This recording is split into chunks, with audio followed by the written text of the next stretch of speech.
네, 여러분 안녕하세요. 리얼 교과 토의. 오늘 그분이 오실 때까지 주인을 위해 관리함 2과 우리와 맺은 하나님의 언약이라는 제목으로 함께 나누겠습니다.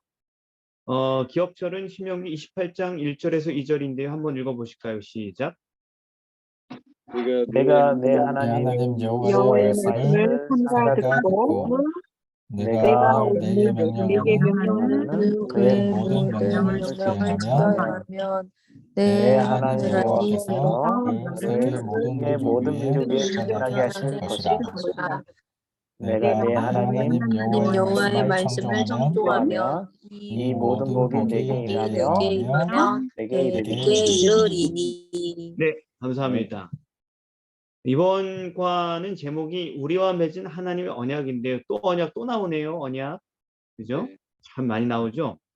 중요하니까 나오는 건데 그 하나님 언약이란 제목과 관련해서 28장 1, 2절 신명기 1, 2절을 보니까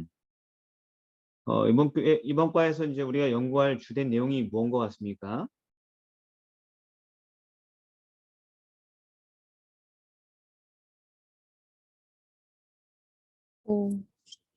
듣고 행하는 거. 또 조성희 교사님. 언약이 무엇인지 또 그 언약을 어떻게 우리가 따라야 되고 그 언약을 따를 때 우리에게 오는 것이 무엇인지를 알려주시는 것 같은데요. 네, 맞습니다. 뭐 다 맞는 말씀이고요. 이번 과에서 우리가 좀 이렇게 포커스를 잡는 것은 하나님께서 우리와 맺으신 언약이 조건적이라는 얘기를 하려고 하는 겁니다. 조건적이라고요. 쌍방계약이라니. 네, 그거를 이렇게 또 이렇게 얘기하면 사람들이 그런가 하는데 그걸 이제 오늘 좀 이해를 이제 해야 되는 상황이죠. 왜냐면 네. 여기 지금 보면 28장 1절에도 여호와의 말씀을 삼가 듣고 내가 오늘날 내게 명하는 그 모든 명령을 지켜 행하면 if죠, 그죠? 네. 조건절이죠. 네. 하나님은 이렇게 하시리라. 2절에도 내가 내 하나님 여호와의 말씀을 순종하면 이렇게 돼 있죠. 네. 이게 다 뭡니까? 조건이죠, 조건. 네. 네, 하나님께서 우리와 맺으신 언약은 조건적이다. 쌍방 계약이다. 이런 얘기를 합니다. 이게 이제 이 얘기 왜 하냐면 이거랑 우리가 연구하고 있는 청지기 기별과 연관을 지어서 이해를 하기 위해서 하는 거예요. 네, 그래서 하나님의 사랑이 조건적입니까? 아니요. 아닌데 언약은 뭐다? 조건적이다. 이걸 좀 이해해 보겠습니다. 일요일로 넘어가겠습니다. 제목이 뭡니까? 구원의 언약. 네, 우리 박재상 형제가 있는 것 같은데요. 요한 1서 5장 13절 한번 읽어주시겠습니까?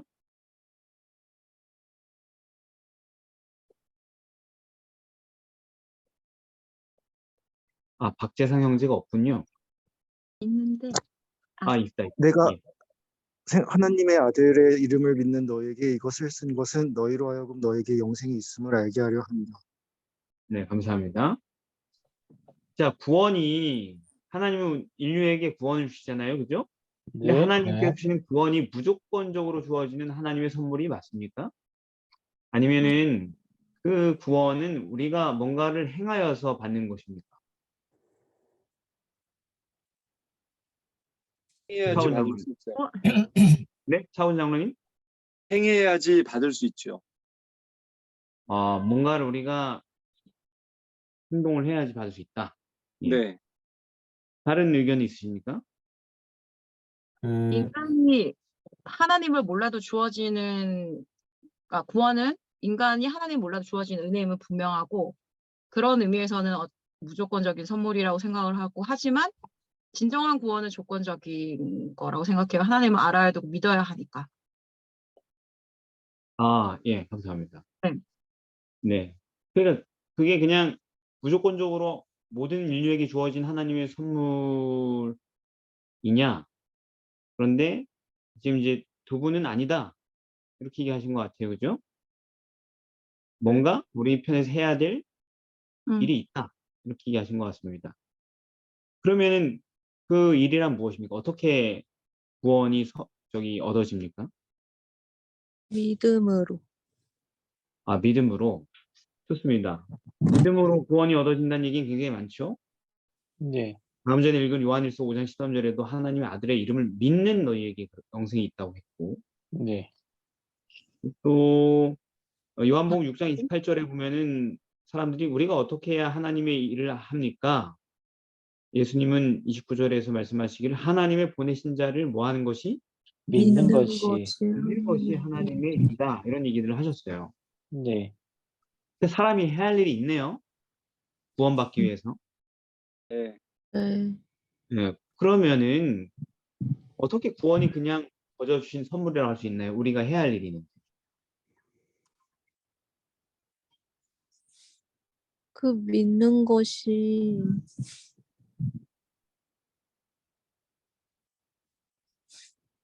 구원을 주시는 주체가 네. 오직 하나님밖에 없고 네. 오직 예수님만이 구원을 주실 수 있기 때문에 우리가 어떤 행위나 그 믿음으로 받는 건 맞지만 그것을 가지고 구원을 살 수는 없기 때문에 네. 선물인 것 같습니다. 그러니까 믿는 거 되게 힘들잖아요. 왜 믿는 게 행위가 아닌 거죠?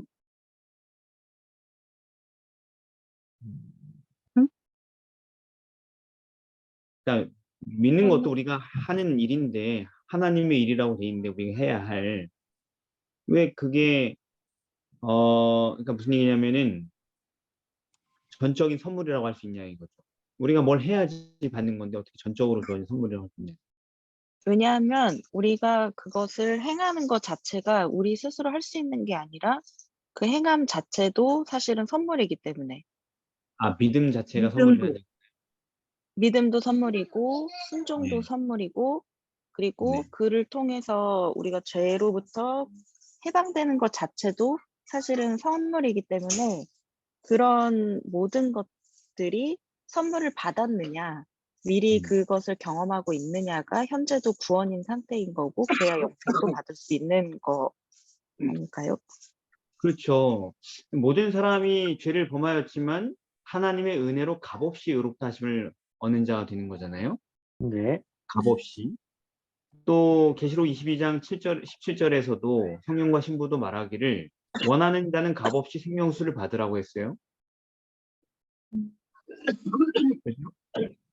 예. 그리고 하나님의 의는 차별이 없다 했습니다. 로마서 3장 22절에. 그리고 하나님께서는 그 해를 악인과 선인에게 비추게 하시고 비를 의로운 자와 불의한 자에게 내리신다 했으니까 구원을 다 주시는 거 맞죠? 모든 사람들에게. 네. 근데 왜 이게 선물이냐면은 우리의 공로가 없는 거냐 믿음은 그냥 그 주시는 거를 받기로 선택하는 것일 뿐입니다. 그게 선물이죠. 그렇죠. 우리가 해야 할 일이 있는데 받아야 되는 것이죠. 무조건적이고 차별 없는 선물을 주시는데 하나님은 모든 사람들에게 그걸 받느냐 마느냐는 사람들의 선택에 달려 있는 거죠. 그래서 선물을 받기로 선택하는 것이 곧 믿음이다라는 것입니다. 그러니까 선물을 받기로 선택했으면 내가 뭘 잘해서 받은 겁니까? 아니요. 이걸 좀 이렇게 우리가 조건이 안 정리를 되는데도 해줘야 받는 거죠. 네. 하나님은 주실 건데 받는다는 사람이 받겠다고 해야지 주실 수 있겠죠. 네. 네. 택배를 보냈는데 수신을 해줘야지 수치를 해줘야지 택배가 반송되지 않겠죠. 그죠? 그렇죠. 네. 그래서 구원은 무조건적으로 주어진 하나님의 선물이 맞는데 그런데 그럼에도 불구하고 우리가 그것을 얻기 위해서 반드시 해야 할 일이 있는데 그건 뭐냐면 주시는 거를 받아야 된다는 거죠. 하나.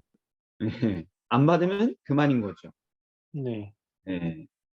하나님은 우리의 선택의 자유를 존중하시는 거죠. 네.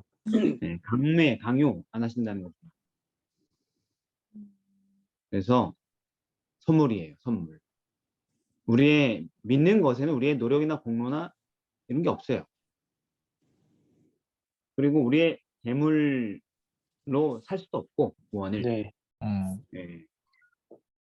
이게 대가를 칠 수가 없다고 말하자면 이거를 얻기 위해서. 그래서 시편에 보면 이런 말이 있죠. 아무도 시편 49편 6절에서 8절을 보면 자기 재물을 의지하고 풍부함으로 자긍하는 자는 나 자산 조 단위로 있는데 그렇게 자긍하는 자는 아무도 결코 형제를 구속하지 못한다. 하나님께 속전도 받지 못한다.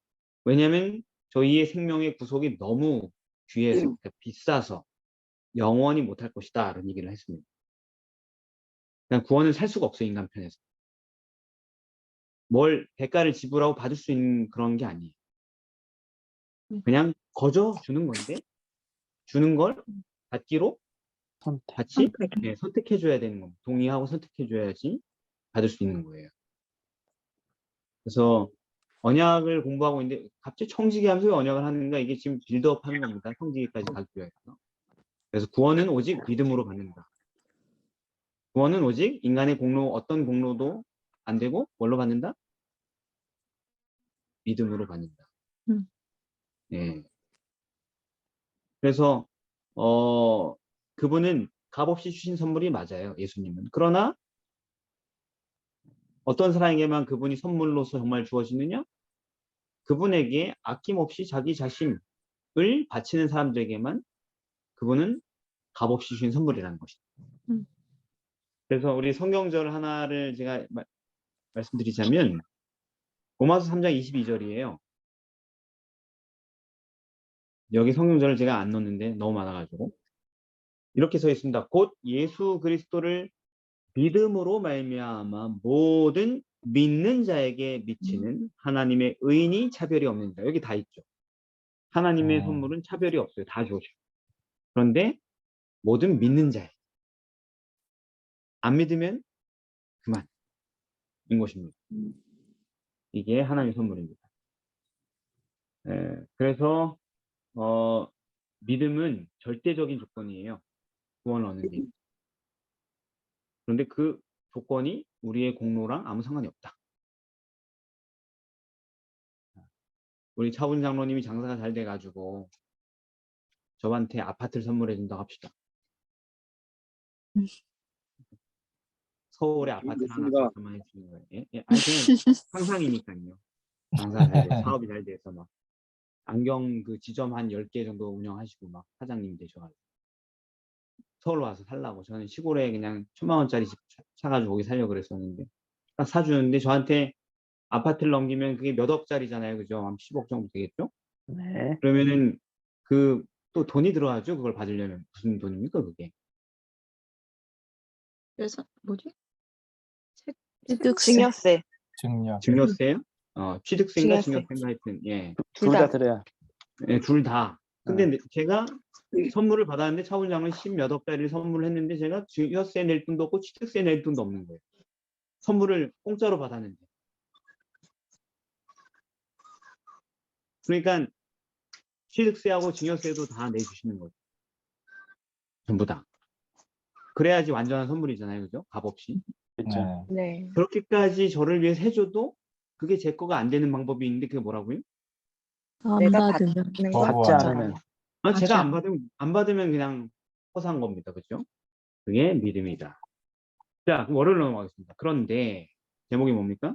삼가 듣고. 우리가 신명기 28장 1절에 14절을 읽어 보셨죠? 네. 네. 여기 보면은 이게 복 주시는 이야기가 많이 나오는데 아주 복에 그냥 따발총이 나오는데 이 하나님께서 주시는 모든 축복들이 되게 여기 좋아요. 읽어보면 기분이 좋아지는 거예요. 되게. 네. 이렇게 살고 싶잖아요. 다들. 네. 성에서도 복을 받고 들에서도 복을 받고 네 몸의 소생과 토지의 소산과 짐승의 새끼 우양 새끼도 복을 받고 광주리와 떡반죽 그릇도 복을 받고 들어가도 복을 받고 나가도 복을 받고 너무 좋아할 것 같아. 우리 재림교인들 어르신들의 제일 좋아하는 찬양은 복의 근원 강림하사 이거잖아요. 그죠? 네. 근데 이 내용들을 쭉 읽어보시니 하나님께서 주시는 모든 이런 축복들을 받기 위해 사람 편에서 갖춰야 할 좀 구체적인 실행 조건들이 나오죠. 그게 무엇입니까? 삼가 듣고 하나님의 행하며. 명령을 지켜 행하면 1절에 나오고 또 몇 절? 1절에 나오고 2절 청종하면 네, 여호와의 말씀을 청종하면 순종하면 또 14절 14절, 그 전에 9절 15절. 내 하나님 여호와의 명령을 지켜 그 길로 행하면 그죠? 네. 그리고 13절 오직 너는 내가 오늘날 내게 명하는 내 하나님 여호와의 명령을 듣고 지켜 행하며 내가 오늘날 너에게 명하는 그 말씀을 떠나 좌나 우나 치우치지 아니하고 다른 신을 따라 섬기지 아니하면 여기까지. 그죠? 네. 똑같은 말들이 반복되는데 그러니까 아까는 조건이 뭐라 그랬어요? 일요일 날은 선택하라. 선택. 그 믿음이죠 한마디. 믿음. 네. 네. 근데 여기서는 지금 또 뭐라 그래요? 듣고 지켜 행하며. 이건 좀 다른 얘기인 것 같은데 아까는 믿는 거 내가 받아들이는 거라는데 여기는 내가 뭘 해야 돼요? 율법을 지켜야 됩니다. 네, 여호와의 말씀을 듣고 순종하는 거 이렇게 구체적으로 계속 반복돼 나오잖아요. 그래야지 이 복을 받는다고 써 있네요. 그럼 말하자면 하나님을 믿는다는 것이 뭘 의미합니까? 순종하는 거. 말씀에 순종하는 거. 그렇죠. 이게 이제 괴리가 된 거죠. 수많은 교회가. 이 세상에 있는 수많은 교회가 사이드가 돼버렸어요. 제가 며칠 전에 현수막, 이게 우리 다음 주에 하는 사경에서 현수막 뽑으려고 되게 유명한 업체에다가 늘 거래하던 우리 교회 저한테 인수인계에서 프레이 아트라고 하는 현수막 업체에다가 이제 주문을 넣었는데 전화가 왔어요. 다시는 주문하지 말래요, 저보고. 네? 그러니까 이단이라고. 아니, 저 네? 정통이냐? 그래서, 예, 정통이죠. 그러니까, 정통 아니라고. 기독교 총연합회에 등록돼 있냐고. 그건 잘 모르겠는데, 통일교는 아니죠. 그러니까, 통일교는 아니라고. 36 거기 안 된다고. 그리고, 여기 말고 딴 데도 찾지 마시라고. 우리끼리 서로 업체끼리 다 이미 얘기했기 때문에, 그러니까 하지 말라고. 그래서 제가 모든 그 루트가 끊어져서, 오랜만에 제가 과거에 다른 데 활용했던 36 디자인에 의뢰를 했습니다. 36 디자인 우리 교회 거니까. 네. 36 디자인에서 현수막을 받아서 게시를 했습니다. 네, 저도 원래 36 디자인 쓰려고 그랬는데 다들 딴 데 더 이쁘다고 써가지고 저도 시킨 대로 한 건데 자, 그렇게 정통 운운을 하면서 수많은 교회들이 있는데 실제로 대화를 해보면은 본인들이 이단의 길을 가고 있어요. 왜요? 순종에 대한 공과를 가르치지 않잖아요. 그죠? 네. 뭐 성도들이 모르는 건 이해하고요. 안 가르쳐주니까. 하나님을 믿는다는 건 뭐라고요? 하나님 말씀을 순종하는 것. 순종. 그분의 모든 말씀을 즐겨 순종하는 게 믿음이에요. 그게 그 선물을 받는다는 내 동의의 진정한 표시인 겁니다. 여기에 무슨 공로가 있습니까? 순종하는데? 아니요. 아니요. 내가 순종했으니까 마땅히 내게 주셔야 됩니다. 이렇게 할 게 있어요? 아니요. 차훈 장로님이 아까 저한테 증여세 취득세 포함해가지고 아파트를 통째로 주는데 제가 장로님 통장에 5만 원 입금했으니까 그걸로 퉁칩시다 이렇게 얘기하면 말이 돼요? 안 되잖아요. 그죠? 그렇죠. 네. 제가 5만 원 입금했습니다. 이렇게 계약 완료합시다. 싸게 잘 샀네요. 제가 뭐 이렇게 할 거예요? 안 그 되죠. 아니죠. 예, 아니잖아요. 그죠? 이 비유가 좀 잘못되긴 했는데 5만 원은커녕 만 원, 100원도 입금 못합니다. 이 하늘의 법칙에서는 네. 아멘. 조금도 기여하지 못합니다. 그런데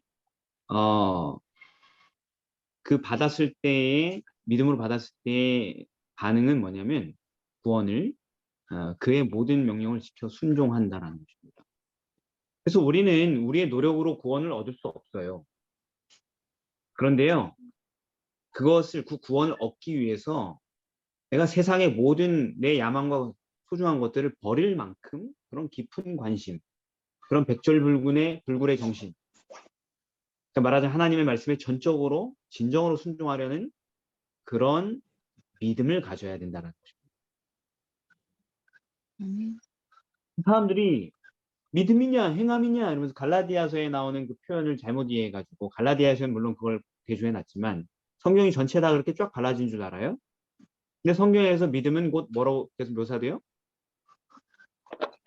말씀 순종. 순종. 순종으로 나옵니다. 히브리서 3장 18절 19절 하나님이 누구에게 맹세하사 그의 안식에 들어오지 못하리라 하셨느냐 곧 순종치 아니하던 자에게가 아니냐 이렇게 얘기했어요. 18절에서 순종치 않은 자가 안식에 들어오지 못했다.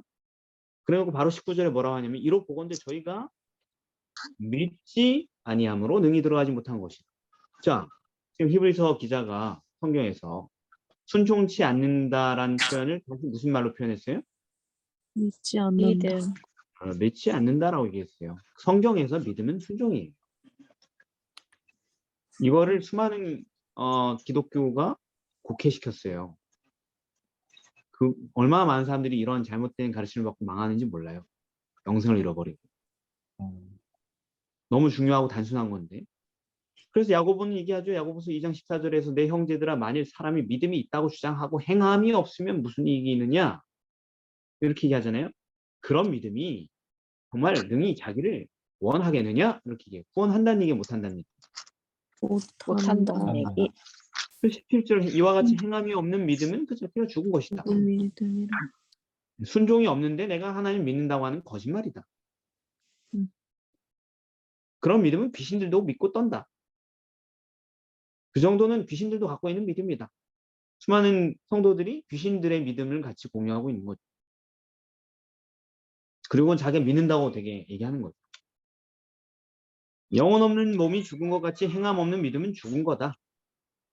믿음이 아니다 이런 얘기입니다. 믿음이긴 믿음인가 봐요. 왜냐하면 믿음이라고 했으니까요. 아니요. 이 뜻은 행함 없는 믿음은 죽은 것이다. 네. 얼마 전에 산상보훈에서 어떤 청년이 질문을 했어요. 누구든지 이것을 행하고 가르치는 자는 천국에서 크다 일컬음을 받을 것이고 율법을 행하지 않고 또 그와 같이 율법을 폐했다고 가르치는 자는 천국에 지극히 작다 일컬음을 받을 것이라 이런 표현이 있잖아요. 산상보훈에. 네. 그런데 여기 그러니까 천국에 가서 지극히 작다 일컬음을 받는 거니까 다행이네 이렇게 물어보더라고요. 그게 천국에 가서 너는 좀 지극히 작구나. 천국에 온 사람 치고는 이렇게 얘기한다는 얘기인가요? 아니면 천국에서 아웃된다는 얘기인가요? 아웃. 네, 아웃된다는 얘기예요. 그 말씀은. 천국의 평가에서 지극히 작아서 못 들어온다라는 얘기. 네, 그런 의미로 말씀하신 거예요. 그래서 우리가 하나님과 언약을 맺은 구원의 언약을 맺었는데 그 언약은 조건적인데 우리 편에서 행해야 될 조건은 단 하나밖에 없는데 뭐다? 믿음이다. 영생을 얻는 조건. 근데 그 믿음은 반드시 어떤 믿음이다? 순종하는 믿음, 행하는 예. 믿음. 예. 그러니까 내가 정한 규칙에 내가 잘 따르는 믿음이 아니고 하나님께서 정하신 그 말씀에 순종하는 믿음이라는 것이죠. 그게 영생 얻는 조건이에요. 그러니까 여러분은 되게 영생 얻기 되게 쉬워요. 순종하는 믿음을 가지면 돼요. 끝이에요. 그렇죠. 그래서 우리가 우리 자신을 전적으로 그분께 바칠 때 영생을 받는 거예요. 그 전적으로 그분께 바치는 게 그게 믿는다라는 것을. 그래서 우리가 값진 진주의 비유가 있지 않습니까? 진주를 상인이 어떻게 해요? 보고 자기 소유를 다 팔아서 재산 다 팔아서. 그러니까 그 비유는 뭐예요? 구원은 거저 주신 선물인 것처럼 보이지만 또 동시에 다른 측면에서 보면 매매되는 거라는 거죠. 네. 복음이 만민이 갈 수 있는 축복이 맞는데 그런데 즐겨 순종하고 하나님께 우리를 바침으로 얻는 것입니다. 그게 요약하면 믿음으로 얻는다는 것이죠. 그렇죠? 그러니까 우리가 계속 우리 자신이 마비돼 있거든요. 이 마지막 시대에 사는 그리스도인은 전부 다 내가 믿는 사람이라고 생각하고 내가 구원 받았다고 생각하는 경향이 있어요. 우리 모두가 다.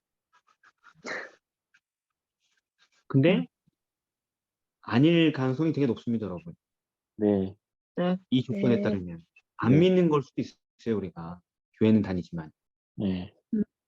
왜냐하면 순종이 믿음의 징표이기 때문에 그렇습니다. 아멘. 순종은 뭐든지 희생한다는 그분의 뜻이라는. 이게 그리스도인 신앙이고요. 그러면 이제 우리가 화요일로 가겠습니다. 화요일. 그 다음 이야기로 넘어가겠습니다. 여호와를 공경하라.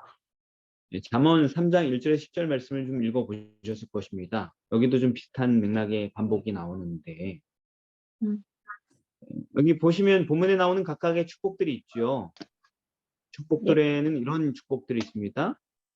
너는 장수하여 많은 해를 누리게 하며 평강을 더하게 하리라. 좋죠. 오래 살고 평강하게 사는 거. 네. 2절에 그리고 4절에는 하나님과 사람들 앞에서 은총과 귀중히 여김을 받을 것이다. 와, 너무 좋죠. 그죠? 네. 그 다음에 6절에는 너의 길을 지도하시겠다. 와, 하나님이 다 지도해 주신대요. 너무 좋죠.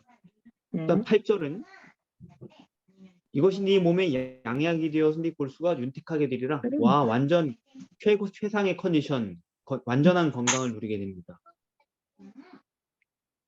그리고 10절에 너의 창고가 가득히 차겠고 너의 집틀에 새 포도즙이 넘칠 것이다. 네, 아주 풍족한 삶을 살게 된답니다. 다 좋죠, 그죠? 네. 네, 이런 각각의 축복들은 어떤 조건들을 수행할 때 이루어오게 돼 있죠. 그죠? 네. 네. 어떤 조건들입니까? 여호와의 법을 잊어버리지 잊어버리지 말고 말고 지키고. 내 마음으로 나의 명령을 지키라. 또 진리에서 떠나지 말게 하고 내 목에 매며 내 마음판에 새기라. 내 진리를 마음속에 새기고 또 마음을 다하여 여호와를 신뢰하고 예, 명철을 범사에 의지하라. 인정하라. 그분을. 또 7절은요. 나의 재물과 떠나라. 예, 하나님을 경외하고 악을 떠나라. 이런 식으로 신명기에 나오는 말씀들이 그대로 반복이 되지 않습니까? 네, 그죠?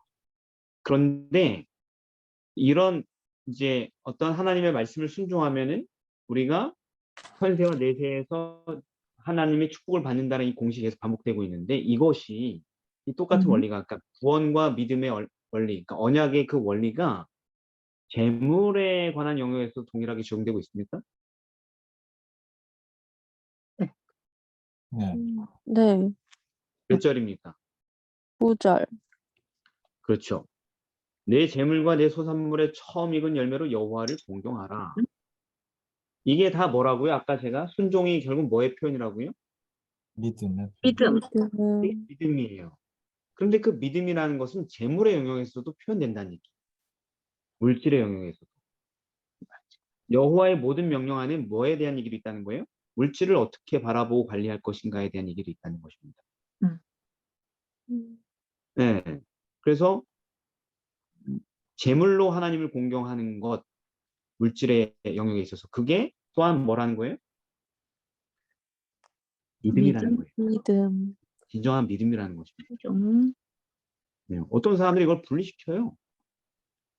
내 하나님의 말씀에 있는 거 다 순종하는데 이 돈 영역만은 좀 아니다.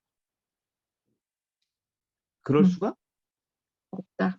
없어요. 왜요? 하나님 모든 명령에는 물질에 관한 수많은 명령들이 있기 때문에 그렇습니다.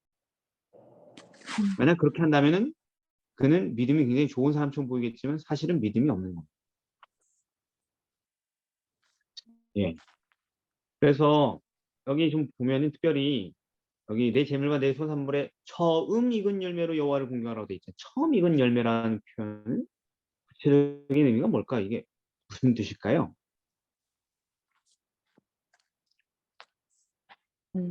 보리의 첫 수확, 이게 이제 예수님의 부활, 십자가 이후의 부활을 이야기하는 거 아닐까요? 레위기 23장 10절 말씀처럼. 아, 여기는 그 얘기는 아닙니다. 아니에요? 저는 구체적인 그 얘기입니다. 예. 최우선의 자리가 하나님의 자리라는 것을 네, 맞습니다.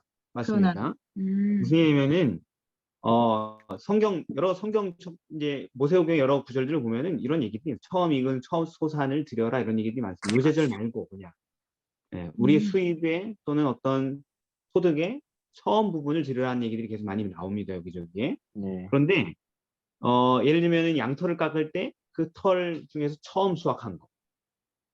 그죠? 그리고 곡식을 타작할 때 그 처음 소득을 얻은 열매. 짐승이 처음 태어났을 때 초태생. 그죠? 네. 그런 거 전부 다 누구 거라는 거예요? 하나님 거. 하나님 거라는 거예요. 하나님. 심지어 첫 아들도 누구 거예요? 하나님. 하나님 거. 하나님 거였죠. 그죠? 속전을 지불했잖아요. 하나님 거라서.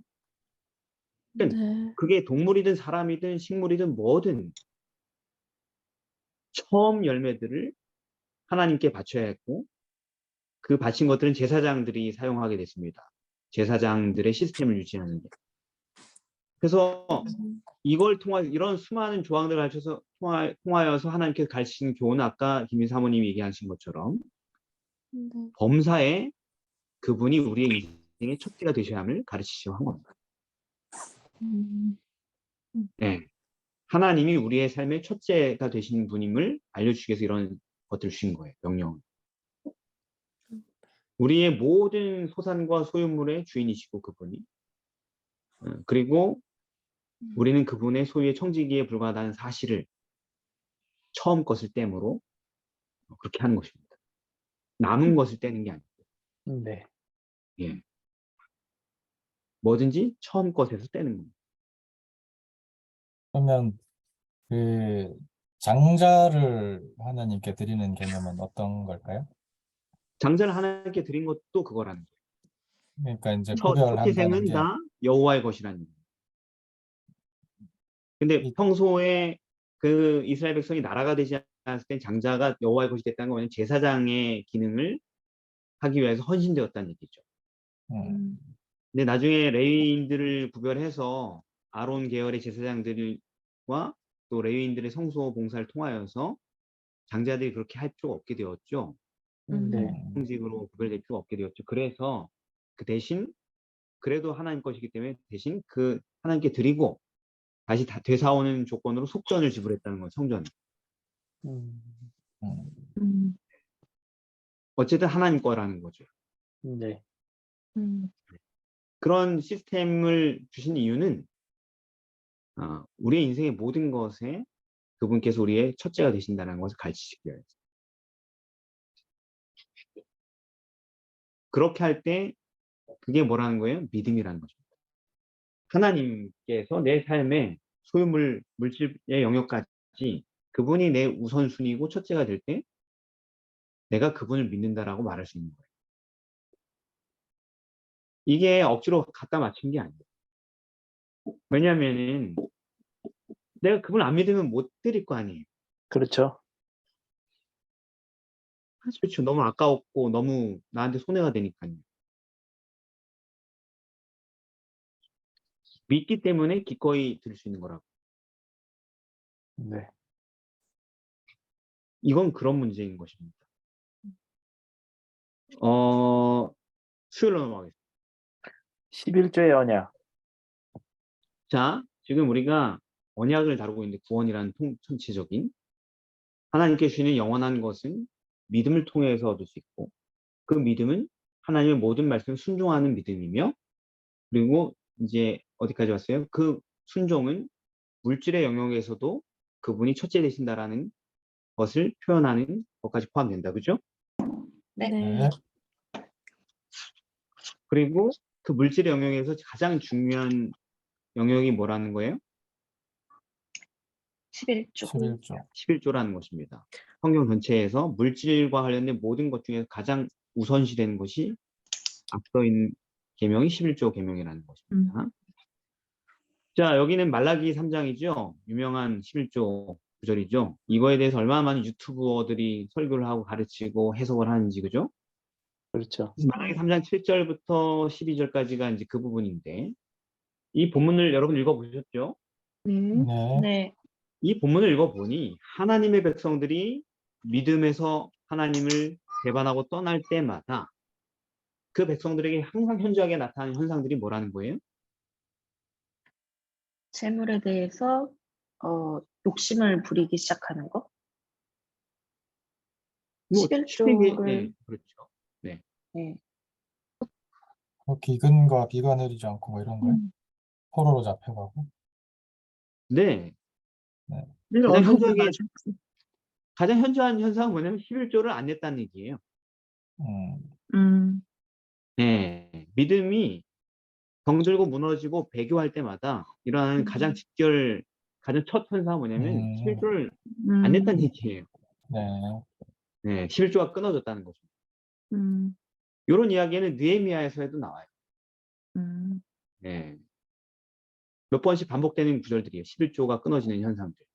음, 배교하고 하나님을 배신하고 떠날 때마다 당연히 뭐가 먼저 끊어지는 거예요? 돈줄이 끊어지죠. 사람이 마음 가는 곳에 돈을 줄 수 있지. 자기가 믿지도 않고 관심도 없고 그런데 자기 돈 안 줍니다, 사람들은.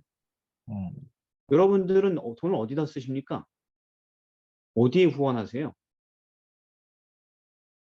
여러분들이 신뢰할 수 없는 그런 곳에 후원하십니까? 아니요. 아니요. 아니요. 그냥 사람 지갑이라는 게 정직하잖아요. 음. 그래서 사람들이 믿음을 버릴 때마다 가장 현저하게 일어나는 첫 번째 현상이 뭐다? 11조를 안 낸다는 거. 음, 또는 11조를 속여서 내거나. 음. 그죠? 왜? 누가 옆에 지켜보는 사람들이 있을 때 잘 내고 있나 이런 시스템 속에서 말입니다. 자, 그래서 여기 보면은 여호와께서 이르시기를 너의 조상 때부터 내 규례를 지키지 않는다. 그러니 내게 돌아와라 이렇게 얘기하죠. 그러면 나도 너희에게 돌아가리라 이렇게 얘기하죠. 언약 관계가 어떤 상태예요? 지금? 언약이 깨졌어요. 그래서 네. 내게 돌아오라는 얘기가 뭐 하라는 얘기예요, 지금? 언약 회복. 11조를 해라. 십일금을 잘 내라. 그 전에 이제 그 표현이 나오기 전에 죄를 회개하고 다시 나를 믿으라는 얘기죠. 네. 회개하고 나를 믿으라는 얘기잖아요. 그죠? 음, 근데 어떤 영역에서 우리가 회개하고 돌아가야 됩니까? 이렇게 물어보잖아요. 음, 그러니까 하나님께서 사람이 어찌 하나님의 것을 도적질을 하느냐. 음. 이는 곧 11조와 헌물이다. 이렇게 얘기하시잖아요. 그 수많은 영역 중에 이게 지금 딱 포커스가 맞춰진 것입니다. 그래서 돌아오는 방법 회개하고 믿는 건데 그 믿음에 뭐가 수반되는 거예요? 순종이 수반되는 것입니다. 재물의 영역에 관해서. 그래서 너희의 온전한 11조를 창고에 들여 나의 집에 양식이 있게 하라. 나를 시험하라. 내가 복을 주나 안 주나 봐라. 그러니까 온전한 11조가 한마디로 뭐예요? 오늘 우리가 구속사 언약의 요소 중에서 믿음의 믿음. 순종. 순종. 믿음 또는 믿음의 순종을 얘기하는 것입니다. 온전한 11조. 음. 그러니까 교회들이 참으로 회개하고 예수님을 신뢰하게 될 때마다 나타날 현상이 뭐겠어요? 11조를 정직하게 순조가 드려요. 풍성이. 네, 온전한 11조가 회복될 겁니다. 음. 제가 지금 경제가 어렵다 그러잖아요. 네. 예. 네. 경제가 어려운데 경제가 어려우니까 당장 어디가 타격을 받아요? 수입. 그렇죠. 각 교인들 네. 가정의 수입이 현저히 타격을 받겠죠? 네. 그럼 가정들의 수입이 현저히 타격을 받으면은 교회 11조도 타격을 받을까요? 네. 건강하면은 타격을 안 받고 건강하지 않으면은 타격을 받을 것 같아요. 자, 여러분 한 가지 말씀드리겠습니다. 아무리 성도들이 가난해지고 수입이 줄어들어도 11조는 그냥 정직하게만 내면 많이 낼 것도 아니고 정직하게만 내면 교회 복음 사업을 위한 수입은 결코 부족하지 않을 거라는 사실을 기억하시기 바랍니다. 아멘. 아멘. 사람들이 11조를 조금 내게 되느냐 수입 줄어서 그건 중요하지 않아요. 정직하게 내느냐가 중요한 거예요. 믿음. 아무리 여러분 수입이 줄어들고 그래서 드려야 될 11조가 줄어들어도 정직하게만 내면은 복음 사업은 무너지지 않는다는 얘기입니다. 죽을 때까지. 아멘. 세상 끝날 때까지. 음. 사람들의 수입의 감소보다 더 큰 요소는 뭐냐면 사람들의 마음, 믿음의 문제. 동종합회 총회 보고서에 보면 최근에 받은 3년 동안 여러 가지 분석 자료가 있는데 재무부 보고에 보면은 한 교인당 평균 연 11조 금액이 있어요. 무슨 말인지 아시겠어요?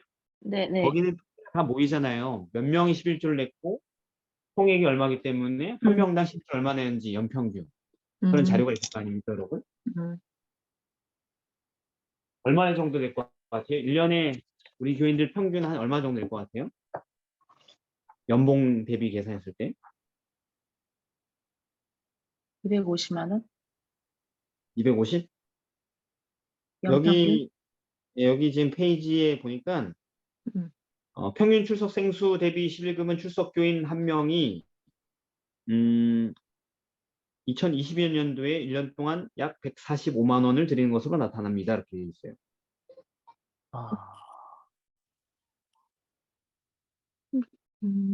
여러 가지 요소가 있겠죠, 계산에. 그런데 우리가 생각하는 것보다 굉장히 적어요. 약간. 적네요. 네. 그래서 하나님께서는 11조를 뭐 많이 내고 자시고 할 부분이 아니죠. 그죠? 그렇죠. 내가 수입이 예를 들어서 10만 원이었어요. 한 달에. 너무 부끄럽잖아요. 그죠?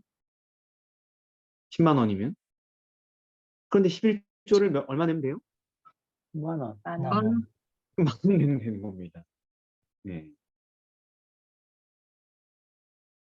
자, 그래서 성경적인 법칙상 하나님 백성들이 믿음을 배반하면은 11조가 끊어졌고 하나님 백성들이 믿음을 되찾으면 11조가 넉넉하게 보였다라는 현상이 계속 반복됩니다. 예를 들면은 역대하 31장입니다.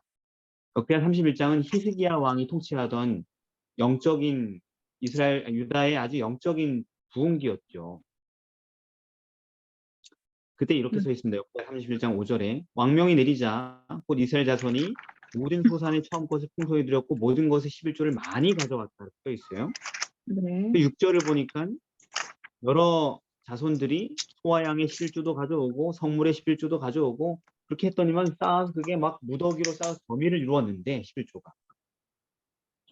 그러니까 8절에 가니까 히스기야 왕이 와서 더미가 너무 많이 쌓였으니까 하나님께 송축을 하고 그리고 이스라엘 백성이 축복을 한 다음에 제사장들에게 그 더미에 대해서 질문을 해요. 뭐가 이렇게 많이 모였냐고. 자, 이분들이 목표액을 정했을까요? 안 정했을까요? 안 정했죠. 목표액을 정할 필요가 없잖아요. 이런 거. 그렇죠? 네. 자원하여 드리는 만큼만 받기로 했겠죠. 그런데 너무 많이 쌓인 거야. 신앙 상태가 좋아지니까 그 교회가 이스라엘 교회 전체 교회가. 그러니까 물어보니 대제사장이 뭐라고 얘기하냐면 10절에 백성들이 예물을 성전에 드리기 시작함으로부터 우리가 족하게 먹었으나 남은 것이 성자들이 너무 풍족해. 너무 풍족한데 그런데도 남는 게 너무 많습니다. 하나님께서 그 백성에게 복을 주셨기 때문입니다. 그래서 그 남은 게 이렇게 많이 쌓인 겁니다 하고 그 더미에 대해서 해명을 하는 장면이 나와요. 멋지죠? 네. 네. 이게 종교인들이나 왕들이 백성을 수탈한 겁니까? 아니면 그냥 자원하여 받은 겁니까? 자원하여. 자원을. 자원하여 받았는데 성직자들 모두를 먹이고 또 남고 너무 많아가지고 쌓아뒀습니다. 예. 이게 교회의 모습이 되길 바라요. 하나님께서. 아멘. 그거 많이 남다고 누가 불을 축제하지 못합니다. 11조 공금이라서. 그죠? 네. 예. 그걸 너무 걱정해가지고 너무 많이 나오면 안 되는데 하면서 11조를 다 주면 안 되겠구나. 너무 많이 나오면 또 이것들이 또 돈을 이렇게 생각할 게 아니라는 것입니다. 어차피 급여는 다 정해져 있습니다. 자, 그러면 또 하나의 질문이 들죠. 그러면 11조 액수가 다른 곳보다 많이 나오는 교회가 영적인 교회인가요? 그렇지 않죠. 그렇게 볼 수는 없죠. 왜요? 믿음이 예수님께서 좋으면 11조가 많이 쌓인다면서요. 예. 말씀하십시오. 예수님께서 칭찬했었던 헌금하면서 칭찬을 해주셨던 사례가 과부가 이제 2렙돈 이렇게 네. 헌금을 했을 때 네. 다른 훨씬 더 많이 헌금을 하는 종교 지도자들보다 이 과부가 훨씬 더 많은 헌금을 했다라고 하나님께서 생각을 해주셨는데 그 네. 과부가 드린 헌금은 정말 자발적인 헌금이었고 그 헌금을 드리면서도 하나님께 되게 송구한 마음이었고 근데 그것은 그 과부의 거의 대부분의 재산이었던 네네. 것이었던 것처럼 절대적인 양이 많은 것이 하나님이 보시기에 큰 헌금이 아니라 정말로 이 헌금에 자기가 어떤 마음을 담아서 어떠한 진심으로 드린 헌금이냐가 네. 하나님께서 보시는 큰 헌금인 것 같아요. 네, 감사합니다. 그냥 거기 부자들이 많이 모여 있고, 그냥 거기 사람들이 많이 모여서 11조 금액이 증가되는 거죠. 예. 어떤 경우에는, 그죠? 네. 그냥 거기 사람들이 많고, 부자들이 많이 모여서 11조가 높은 건데, 그게 믿음이 좋다라고 착각하면 안 되겠죠. 그렇죠. 네. 예. 그러니까 믿음이 좋은 건 그냥 11조가 정직하게 들여지고 있는 것입니다. 여러분 11조를 한 달에 100만 원씩 하면 잘하는 거예요, 못하는 거예요? 1,000만 원 벌었나 보죠. 그렇게 또 얘기할 수도 있고 또 한편으로는 1억을 버는데 한 달에 100만 원을 내고 있는 걸 수도 있죠. 그죠? 101조를 할 수 있죠.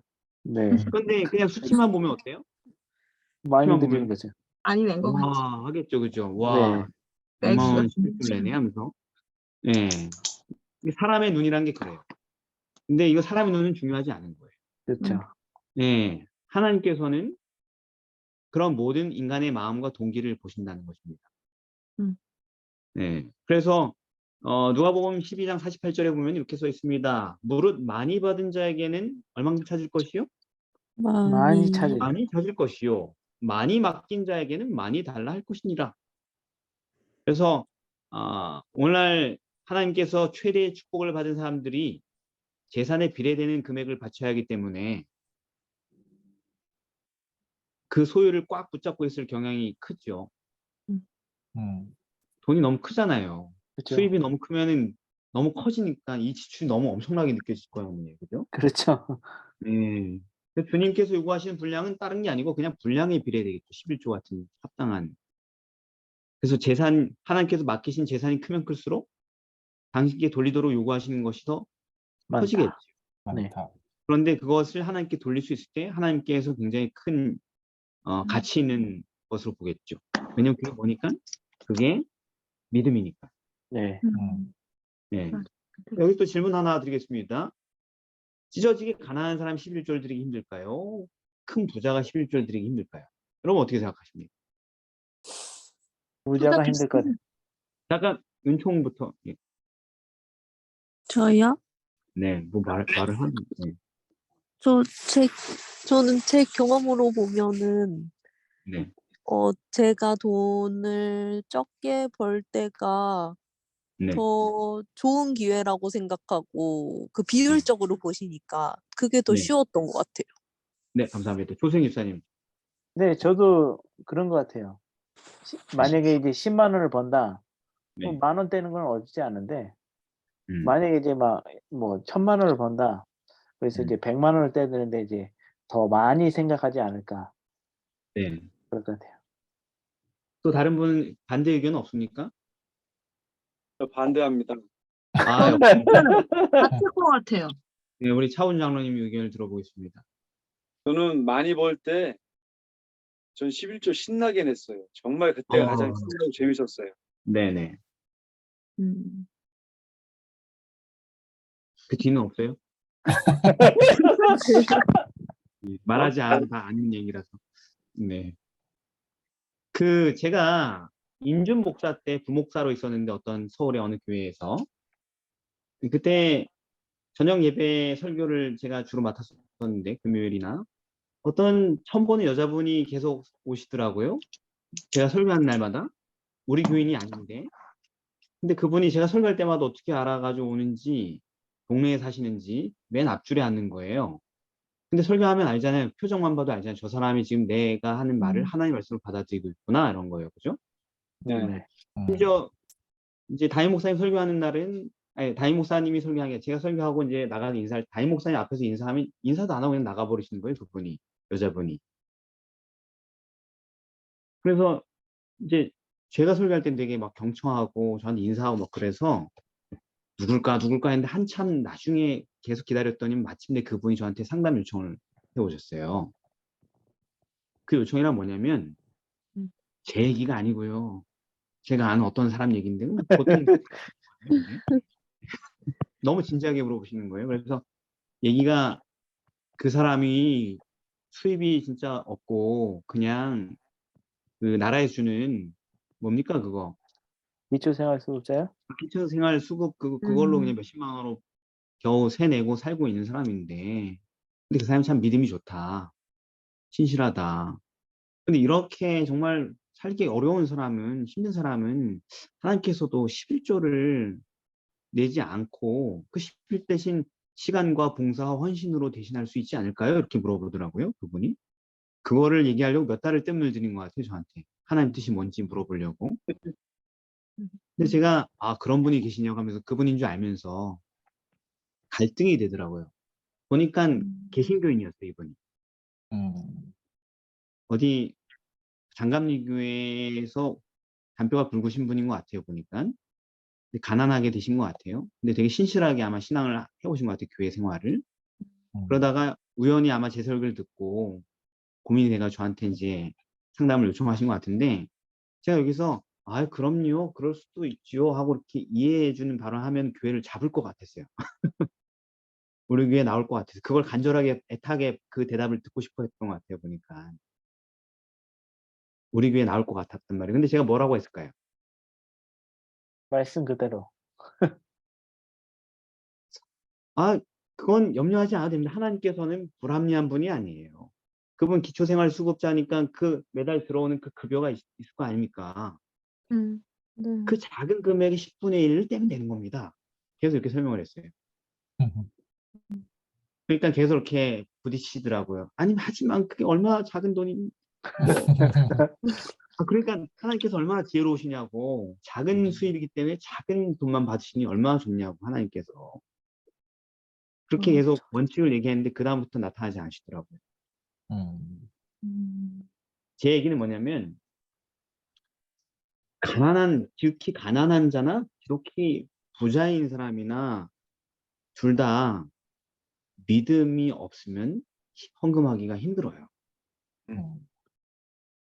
근데 아무리 가난한 사람일지라도 또는 아무리 수입이 많은 사람일지라도 믿음만 있으면 11조를 드리는 것은 아무런 어려움이 되지 않는다는 거죠. 아멘. 아멘. 그러니까 누가 11조를 더 내기 어려워한다는 얘기예요? 믿음이 믿음이 없는 없는 믿음이 사람. 없는 자. 믿음이 없는 자. 그러니까 그 과부의 둘의 돈 얘기 하지 않습니까? 그녀에게는 아무 재산도 없었지만 그녀에겐 믿음이 있었기 때문에 자기의 소유를 드릴 수 있었던 것입니다. 여러분 야곱이 베델에서 도망가면서 서약했죠? 다시 돌아오게 하시면. 내 모든 소유의 11조를 드리겠다고요. 그죠? 네. 네. 근데 야곱이 나중에 엄청난 부자가 돼서 돌아오죠? 네. 다 드렸을까요? 네. 네. 네. 정말 다 드렸습니다. 그리고 야곱이 20년 동안은 종살이 했잖아요. 거의. 그렇죠? 수입을 거의 못 드렸을 거 아니에요. 그죠? 11조를. 네. 그런 부분들을 다 소급했을까요? 네. 그렇죠. 다 소급해서.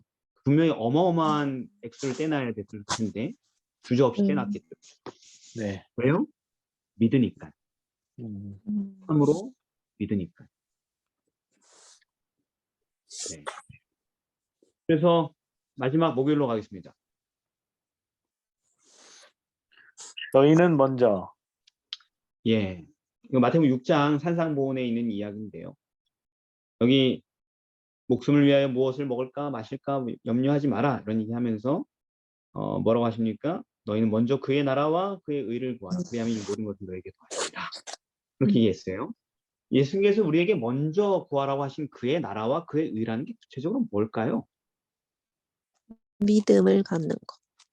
오, 그거 들어갑니다. 믿음을 갖는 거. 그죠? 또